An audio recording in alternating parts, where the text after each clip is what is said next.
10 KG তরল মাদকসহ গ্রেপ্তার পাচারকারী 7 দিনের পুলিশি হেফাজতের আবেদন জানিয়ে বারাসাত আদালতে পেশ।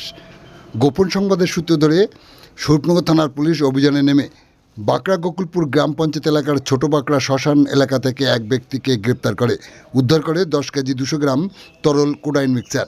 পুলিশের প্রাথমিক অনুমান, ওই তরল কোডাইন মিক্সচার সে অবৈধভাবে মজুত করছিল বাংলাদেশে পাচারের উদ্দেশ্যে।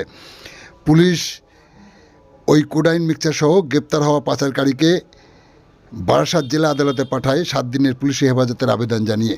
পুলিশ সূত্রে জানা যায়, তার নাম পলাশ সাহাজি ওরফে বিপ্লব। তার বাড়ি সীমান্তবর্তী স্বরূপদহ গ্রামে।